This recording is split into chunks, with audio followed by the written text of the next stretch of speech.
Hi everyone and welcome back. I've owned greyhounds now for about 20 years and up until very recently that has all been in a city. Our daily walks have been city ones with country walks limited to the occasional weekend and holiday outing. I'm going to take a look at some of the pros and cons of walking in different locations as a greyhound owner. And today we'll start with looking at what I've learned about city walks with my dogs, in particular dogs with certain hang-ups.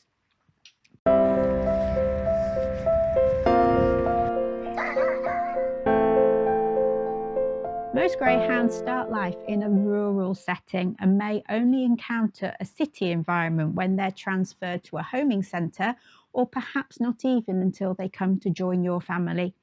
Depending on where you live, they may be encountering a lot of stuff that they haven't seen before at that point.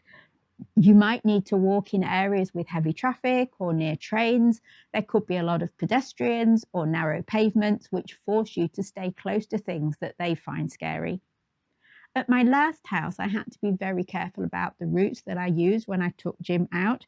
He didn't mind traffic or even heavy lorries, but if we started to go towards an area with more pedestrians, he would freeze on the spot and we had to turn back.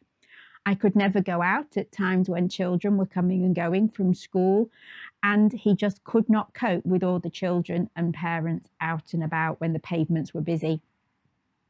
If they seem okay when you first get them home and then walks gradually become more difficult with them less than keen to leave the house, the chances are that the sounds and smells of city life might be becoming a bit overwhelming.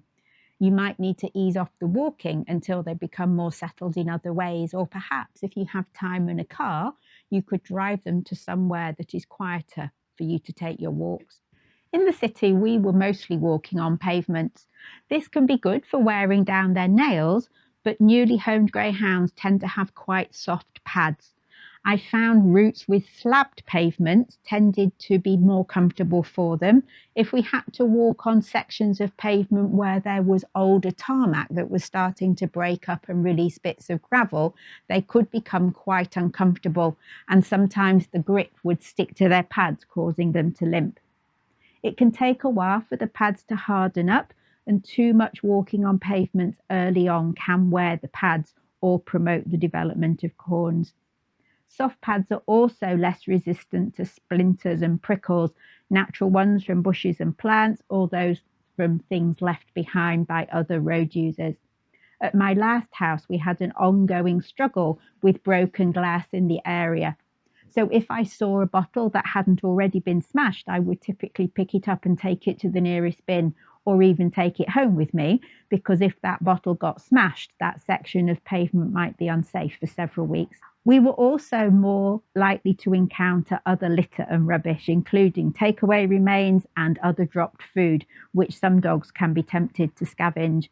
Plenty of times I've come across sandwiches, pasties, chips, kebabs, chicken carcasses, and even worse, sweets and chocolate dropped on the pavement or verge, which of course your dog might end up eating. On the plus side, if you meet dogs on urban streets, they are likely to be on a lead, which can be good if you have a dog that's concerned about others. Don't be fooled, however, into thinking that dogs on extending leads are safe. There have been times when I've had owners who have allowed their dogs to run out into the traffic once right across the central white line of the road on an extending lead, barking at my dogs because the extending lead wasn't locked. So I never trust someone who has their dog on an extending lead unless I can be sure that that lead is locked. In general, where I lived before, there were a lot of dogs.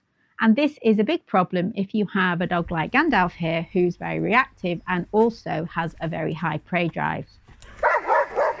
I've had close calls with cats sitting on the edge of the pavement at the end of their pathways, and I've had to change my route to avoid streets that cats live on because the dogs remember next time we go down there.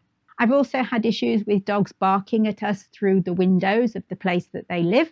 This was a huge issue for Floppy, and if that happened on a walk, he would be off the scale reactive for the rest of the walk, and we would need to take a different route for perhaps several weeks, because if I tried to go down that path again, he would remember having been barked at and he would start to kick off himself at the memory of it because there was nothing happening that day. There were times that I was stuck for maybe 20 minutes or so across the road with Gandalf, or having to drive around the block with him, because I had to wait for all of the other dog walkers to move out of the way before I could get him out of the car and into the house.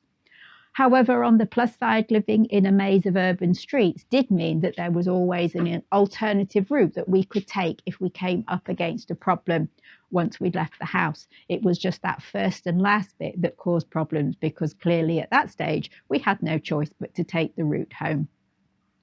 Of course, urban parks can offer a good compromise to avoid walking on pavements, and grass and trees plus surface paths to walk on can be a good option for a greyhound that doesn't like messy things underfoot.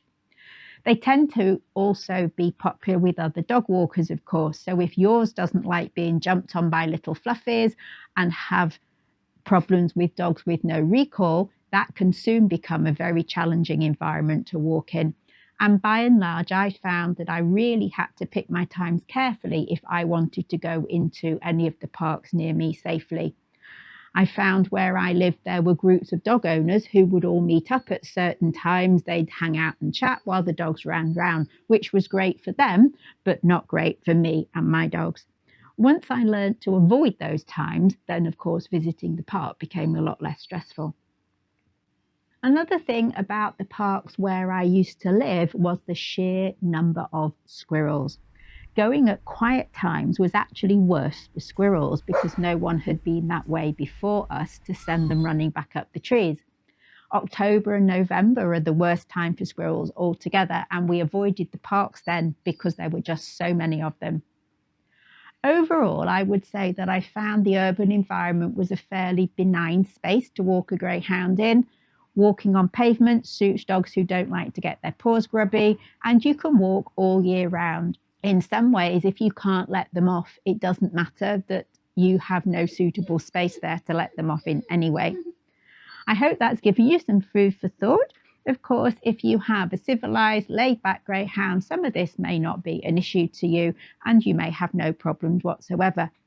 Join me in part 2 for a discussion about our experience of country walks since we've moved house. That's all for today. Bye for now. Look out for new videos every Monday, and why not subscribe so you don't miss out?